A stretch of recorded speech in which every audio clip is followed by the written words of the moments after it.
and welcome back to the Doctor's Garage here on YouTube. So in this video today, I'm going to be showing you a really quick and quite simple modification that I think really transforms the interior of your Defender. There's one thing that bothers me about my Defender since I've owned it, and something I haven't managed to get rid of yet, but I'm finally doing that job today, and that is this.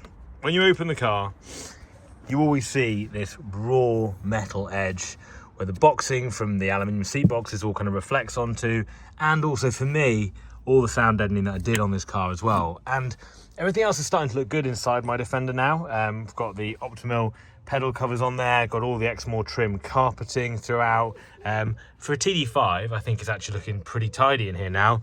Got the Optimal Boss, my new Momo Prototipo steering wheel, and when it comes to the seats themselves, the Uri corner box protectors as well, which are very nice. So everything's looking good. Oh, and also my powerful door cards with Optimal sort of gear on it as well, which, yeah, I'm really pleased with all that. But this is just bothering me. It doesn't look right. And so I've actually was looking online for loads of different manufacturers for this, and it seems it's just, you can get them on eBay. And so I bought a pair of sills on eBay. You can see here, they've got the coating on at the moment.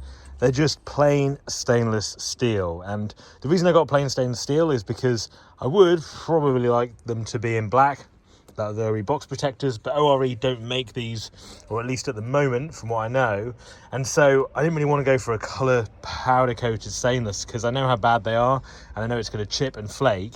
Obviously if it was an ORE product, I'd have a lot more faith in it not doing that, because it doesn't happen to any of the ORE stuff I've owned. It's the best made steel stuff that I own on my truck. So for me, I just went for plain stainless. So underneath that film, it's just reflecting plain stainless. Now, I'm happy with that. I think that will look good. It'll help with some of the silver sort of accents I've got on the inside of my truck already. So that's what we're going to be fitting today. I understand from this, you see it's kind of cut in the shape that it needs to be to fit into that box. You've got to take out some of these bolts, and these have been replaced at some point in the life of the truck. These ones not so much. They're under that bit of silent coat there, so I'm going to be taking them out and just sort of hopefully making this side look so much better when you get in and out of the truck, because I am working my way up slowly to the largest upgrade that I'm going to do to my truck, which I'm still building my way up to, which is new seats. I know I keep saying it on the channel, but I'm getting there with new seats. I keep looking at the Lucari seats, the tan Corbeau seats, but haven't quite finally pulled the trigger on them yet because they are a lot of money. So it's got to be worth doing. So I'm going to be replacing my seats at some point. But before that, I just want to get the interior looking as good as possible. There's no point in having all this really nice gear like new seats and stuff in my truck if all this other stuff looks so tired. So I'm going to be fixing that in this video today. So join me on this video. I'm going to be showing you how I'm going to fit them, putting the link to this product below. If it fits well, looks good, you can go ahead and buy it yourself and fit them yourself on your Defender. With the kit itself, you get the stainless steel door sill that's been laser cut to hopefully the exact right size. Each of the holes in them is actually square, which makes quite a lot of sense because then you've got these round dome capped screw heads with square fittings beneath them, so they lock in, and then you just do the nuts from underneath. Underneath the car, how these are fitted on, I have messed around with this before under here. You can see they are just bolted underneath with little nuts. Some of these look pretty bad, particularly these ones at the front. Maybe getting the angle grinder out for some of these to get them out. But yeah, so that's what we're going to be fitting and fixing in this video today. So just taking away the bit of silent coat on there, and you can see these screws here have been here. This isn't wet, by the way, this is glue, before you wonder if my footwell's leaking. It isn't actually on this side, it might be a little bit on the other side, but yeah, these look like they've definitely seen better days, and I am going to be angle grinding them out. I could drill them out, but sometimes I just find angle grinding the heads off is actually easier to do. So we're doing that with these. With these ones, I think I'll just have to take these out because I have replaced these at some point when I was doing like a stainless steel replacement on them. I did do that. So let's take a look.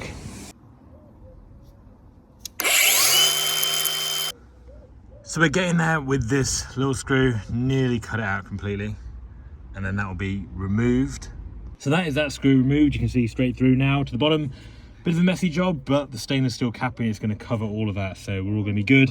Now to remove that one, and then these ones should just be out with just a spanner, really. You also need to take the carpet off that you've put on if you have put it on yet, so you can just peel that off like when you put it on. And these little studs as well, I've just pulled these out as well, so just to give you a bit of room to be able to get into where those nuts are, and also just to put the new capping down. So that is those 3 taken off. I've pulled back a lot of this carpeting now, so you can see where the old silent coat is on the seat box. So they're all out and they're ready to be put in. Just got the last one to angle grind out. Then we can start looking at fitting the new step. I do really want side steps on here as well. That would be really good to get in and out of this car, because at the moment it's quite difficult and quite high. Now, I do believe, as a company I like very much, that are going to be bringing out side steps very soon. As I mentioned in this video already, I'm reluctant to put very much coated stainless steel on my car, and I want these to be black. So I'm not sure if they're going to tell anyone they're releasing them yet, but there is a company releasing new side steps which are going to have a coating on, which is going to be unbelievable. So I'm waiting for them to come out for this truck to get them fitted.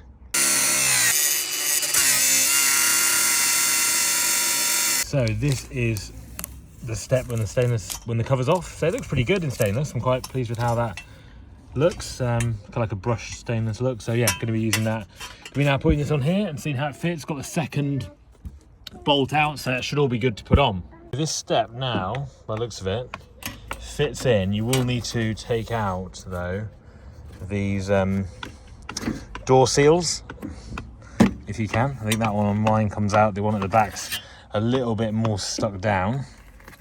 So that one peels off, so you can see that. So that actually does fit just around there. It's kind of cut just to fit behind those seams, so should fit quite well when it's in. Just fitting that in there now, because the carpet's a bit tight to get in, but I think if you just push it down, it should. That is now slotted down there. You can see the holes line up perfectly through there to the bottom of the car.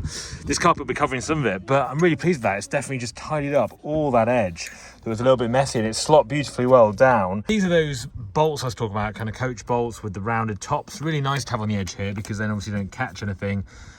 And they're square, so they just fit so flush with that. So that looks very nice. Then I've just got to tighten the nuts from underneath, and yeah, they should tighten really well and hopefully hold it on for a long time.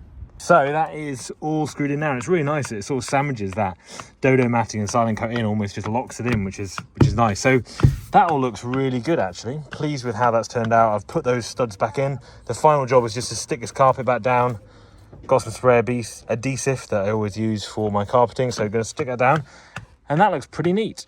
Is that all sorted? I've glued that carpet back down now. The door closes perfectly, and it just sort of finishes things off really now with the aluminium trims on there. So I think we're getting ever closer to getting these seats changed to something a little bit different. Excited about doing that, but still, as I say, some reservations around mainly the cost of them, to be honest, and also the cubby as well. This cubby's not even screwed in at the moment, so all this needs to be sorted. I hope that video has been relatively interesting. Definitely a modification worth doing if you've got a Defender. I'll put the link of the part I got from eBay in the description below. I think it was around, well, it was less than £50 for that mod, and it makes a big difference when you get in and out of your car every day. You can really notice the difference. The upgrade just finishes the trim off in the car. So yeah, a worthwhile upgrade. Hope you enjoyed the video. I'll be back soon with more content on my Defender.